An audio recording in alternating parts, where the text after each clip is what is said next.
Good afternoon. How are you guys doing today? Okay, so I'm back in the kitchen again with pickles. I have cucumbers every day, so I try to gather up enough to do a batch in my canner, but I don't know if I have quite enough today or enough brine left. So this is brine from last week, so you can refrigerate what's left over in the refrigerator up to a week. And this is the Mrs. Wages dill pickle mix. There's a recipe on the back. It tells you exactly how to do it. I'm gonna see if I have enough to do the 5 jars. If not, I'll just do what I have enough for, and we'll put that in the canner. And my next batch, I think I'm gonna do sweet pickles. But this packet of Mrs. Wages does 7 quarts, so I know I'm not gonna have that many. So I can, also refrigerate the brine and do a few and see if it's good. I haven't had the sweet pickle yet.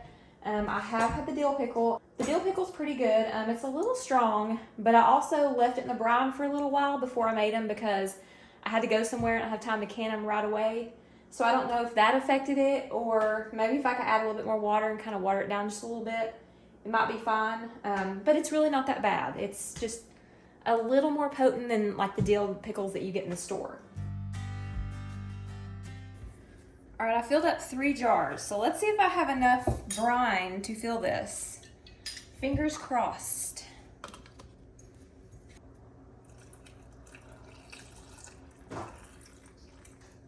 Okay.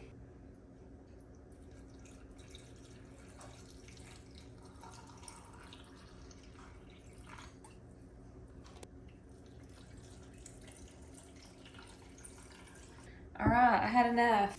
Here again, just routine stuff. I'm gonna clean the tops of the jars off.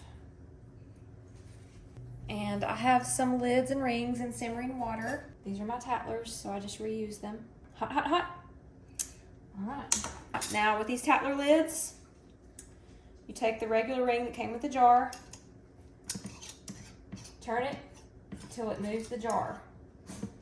It's done. It's barely on there, that's all you need. When you take them out of the canner, you are going to want to let them, sit in a water bath canner for a few minutes, and then open it up after, the steam is stopped.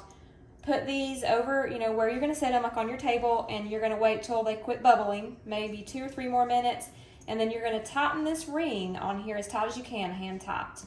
And then once the liquid cools completely in the jar, anywhere between 12 to 24 hours, you want to take the rings off. I'm going to be using my electric canner today, and it is a Nesco. This canner does not have to use the stove, so it has a water bath setting on it, so you're going to hit water bath steam, and then you're going to hit the temperature, and I'll show you guys in a minute. I'll just show you guys how to do it in a minute. So I'm going to fill it up with my jars. Now, I don't have enough jars to fill up the canner, which takes 5-pint jars. So, in that case, you're going to want to still put 5 jars in there, but since the other 2 don't have anything in them, you want to fill them up with water. And the reason behind doing that is so these don't turn over inside the canner.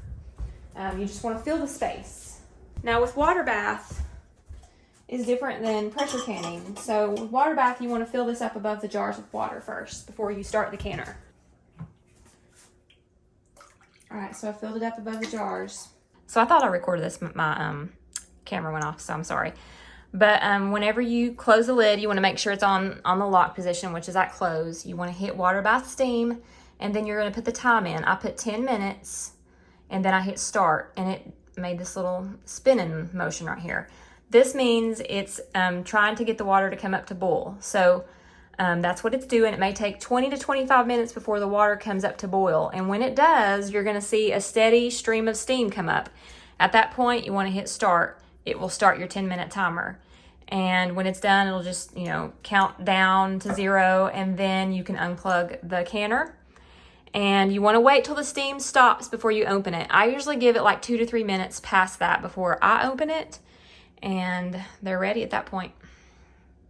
And then you can just unplug the canner. This canner also does pressure cooking as well. I used it all summer last year. I did green beans, other various things in here. It did well. use your own judgment whether you want to use it or not, but it did great with all of my stuff that I canned, and I love it. It's super easy to do. I actually have 2 of these. So when you're pressure cooking, you got to let them cool for like an hour in this thing before you open it after pressure cooking.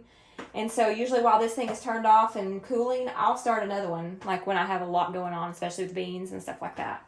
So I like it a lot. I have another can or 2 that I can do on the stove if I have, you know, a lot more. It's bigger. That one holds 5-pint jars, and it holds like 10 of the half pints. So a lot of times I don't have more than that, so it works good. Okay, so it's the next morning, and I am coming to check the pickles. They are cool. So the last step is just to remove the lids.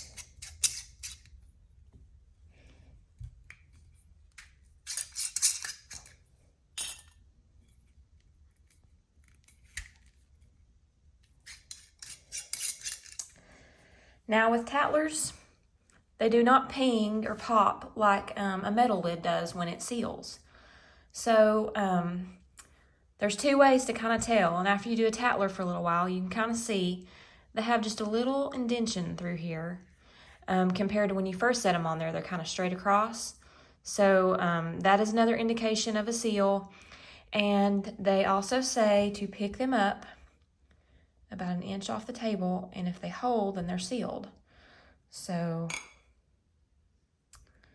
pick them up by the lid.